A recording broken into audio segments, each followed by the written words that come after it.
It's been me and Garrett all week. Holding it down. All week. Pierre Newsham will be back next week.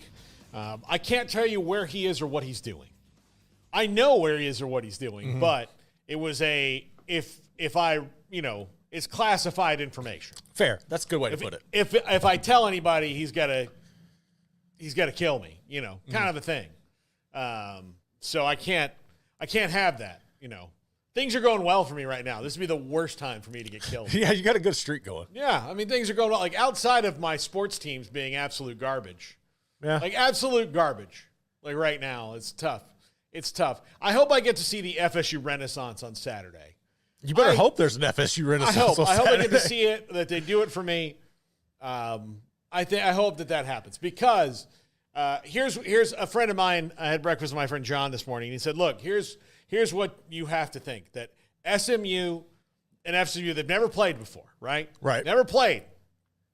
So because they've never played, SMU's going to see Peter Warwick and Charlie Ward and all that. Right. And not meet the moment.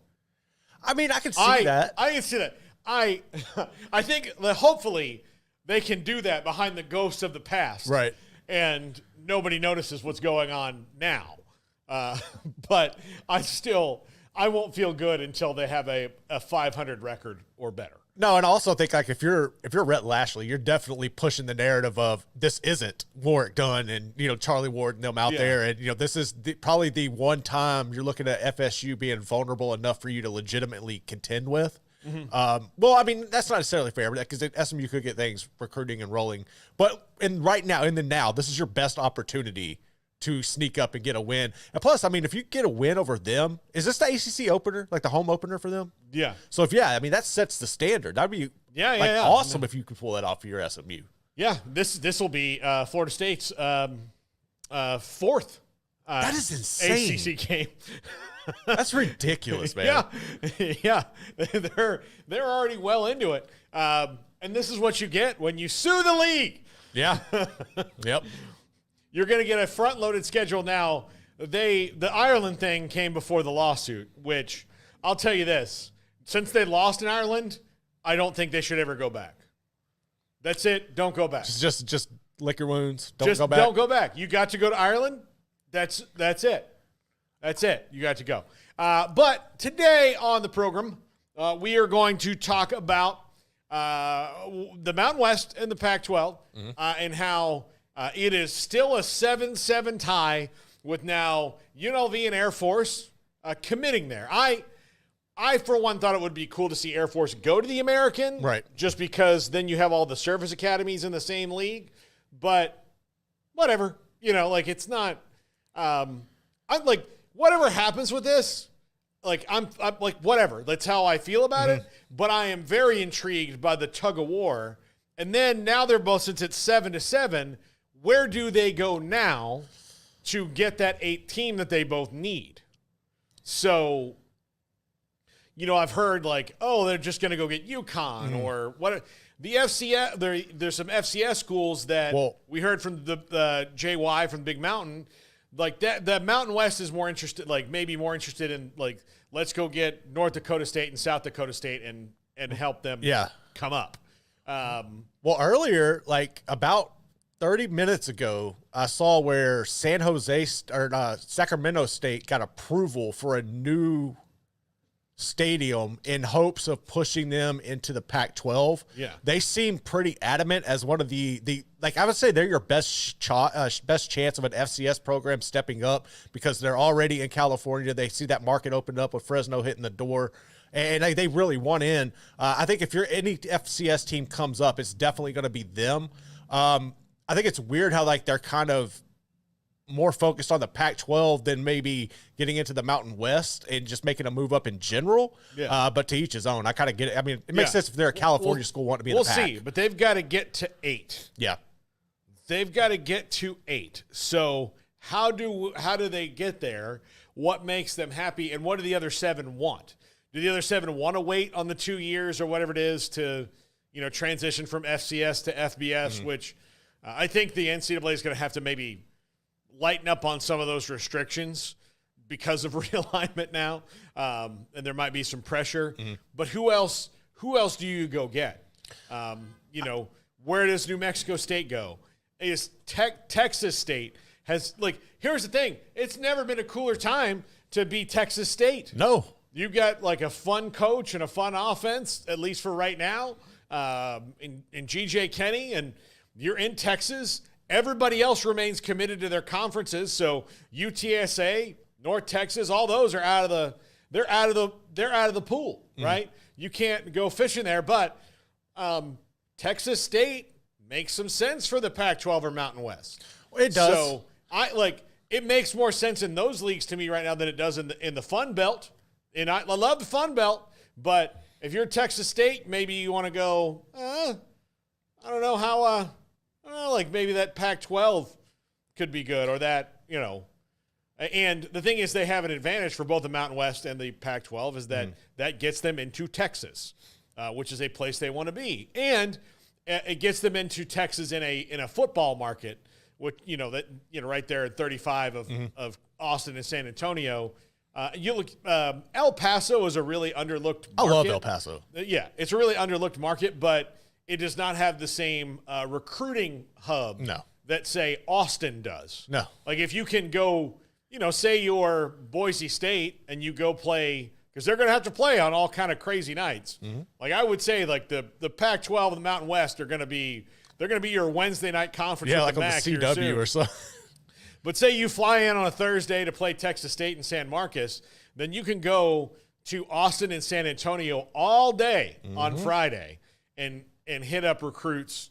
And to me, like, that's pretty invaluable when you're talking about trying to get into the talent pools of the country. So Texas State right now sitting in the catbird seat, according to Mike Craven.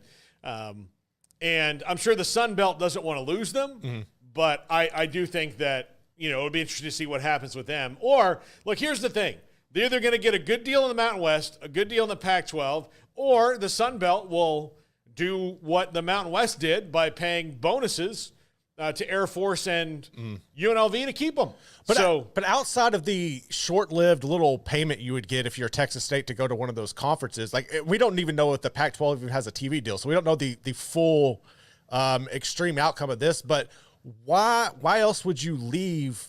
Like, if it's just a short little piece of money, but your chances to make the playoff are the same, like, what are you really benefiting here?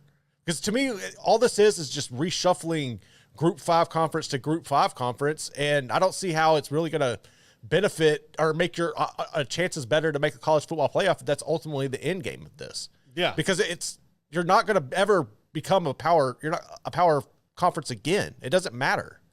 So that's what throws me off with this. Yeah,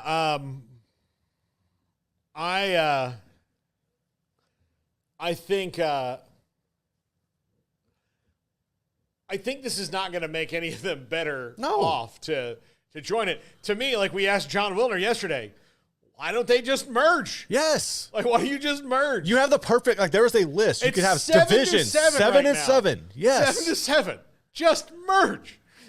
Like, I'm wondering if this is just like a battle of who's going to be the commissioner, or like that's. I don't know. But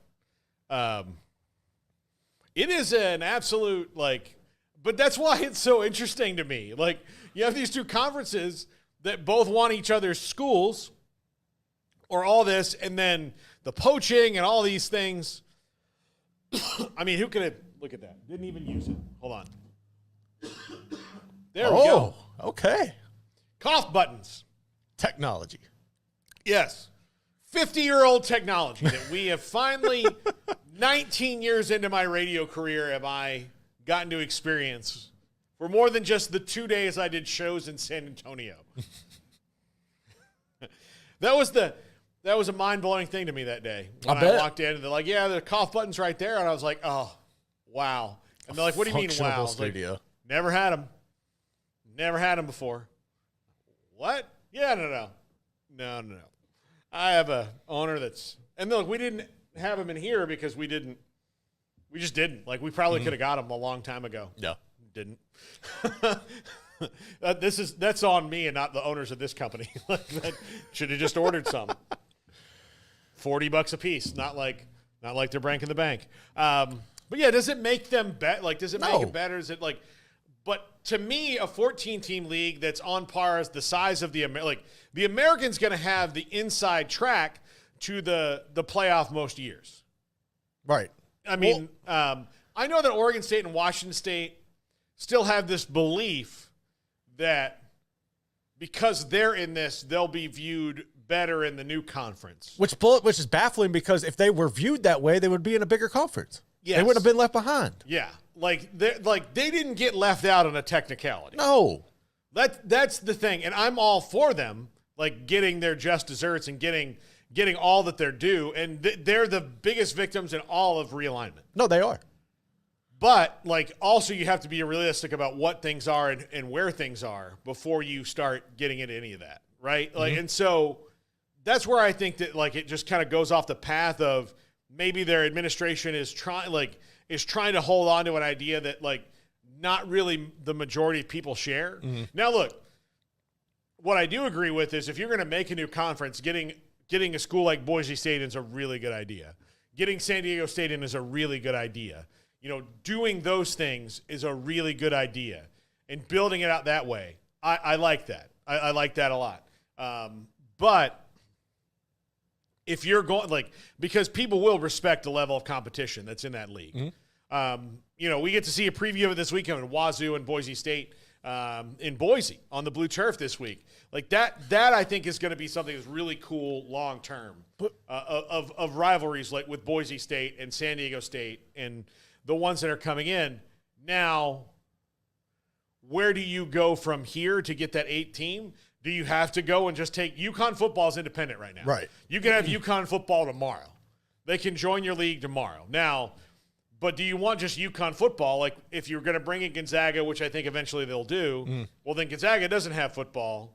So you're bringing them in for everything but football because you either make them create a football team, which they are not want to do, because if they did, they would have had one already. They would have one.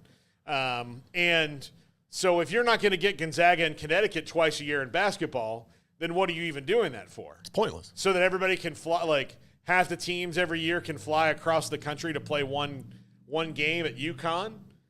Yeah, in a stadium that's 40 miles away from campus? No. Yeah. No, thank you. Exactly. You can't. But here's my thing. I understand the concept of grabbing the best of the rest, per se, and putting them together in this league. But if you're still going to be viewed as a G5 league, to me, you would run the risk of doing like the Big 12 is, where you're beating up on each other because there's so much parity within that you run the risk of not having the best overall qualifying team record-wise to get into the playoffs. So you're kind of doing yourself a disservice. Yeah, it's strange, right? It's strange, what they have to do. They have to make themselves as best as they can, but right now, what does that even mean? How do you do that, and where do you go? And so Texas State could pick one or the other, right? Let's just say they pick the Pac-12. Mm-hmm. They want the name, right? The brand, they want the name. So then the Mountain West has to go and get somebody and say they would North grab Dakota Utah, State, yeah. South Dakota State. They do the FCS route and they bring some teams up. Okay, so then that's where that is. But I to me, it's just this is all very maybe feudal a little bit. This is where I personally think the concept and idea of having the Group 5 having its own playoff would benefit it. And I think that's ultimately where this is going to go. I don't know how, maybe this is 10 years down the road, but that makes the most sense to me. I understand they want to be considered on the same level and they want to have the opportunity to get that money that you're going to get from the college football playoff. But at the end of the day, you're not going to win a national championship. And it's just, to me, why would you not just want to create your own thing? You're on level and you're on the same par with everybody financially, and you can make a run yourself, create your own championship, and then make up the money on the back end with a basketball tournament by putting teams in there and having runs in March Madness. That's, to me, an overall better opportunity for those programs, and it creates a legitimate better path to winning championships. Because I thought this was supposed to be about winning championships. It's turned into money and show and everything else. Yeah, if it's about winning championships, then merging's the best thing you can do. Like if it's really about that, if it's about increasing the TV value and covering more area and having those things, to me, merging's the best thing you could do. Because right now you've got 7 and 7, and you very much could easily rope in a Texas State if you wanted to. Yeah. Or someone else that's like, someone from the West Coast Conference of the WAC. Like you could get to 16 very easily in this regard. But right now you're both in a pissing contest over the 8th team. Yeah. This doesn't seem to be good. Like, I hope it works out for both. Like, none of these schools deserve to be in the desert they're in anyway, but that's the, oligarchy we've created in college athletics. For real. But I don't know. I don't know what to do. Or do you think that we're to the end, by the way, before we go to break, of the Matthew Sluka drama? Man, I don't know. Because, the collective came out last night and said, no, never had any dealings with her or promises on this. But, I mean, to me, it's kind of over now. Like, he's not going to play. I'm just curious to find out, who, what, when, where, why exactly this went down and why either side believed one thing or the other. I mean, I think, it's going to be intriguing to finally hear the truth of what came from it. But at the same time, it doesn't really matter at this point. He's gone. He's not going to play there anymore. UNLV can move on. I just think it sucks for everybody, really UNLV, because if this was on Sluka's end, and I don't understand why you would even put this out there if you knew your agent wasn't licensed to conduct business in the state. That makes you look bad in the first place. I was kind of starting to yesterday when this came out, I kind of was like, okay, pro player, but the more information's coming, I'm kind of leaning more towards UNLV in this, and I'm really looking forward to the outcome of it. But no, I don't think it's over by any means. It's over on the field, but definitely going to getting started in the courtroom. Yeah, for sure. When we come back, Garrett and I are going to go through some of the big dogs this week. Here's the thing. I'm going to pick up our 10 pick'em games. Okay. You and I will reveal our picks for the 10 pick'em games this week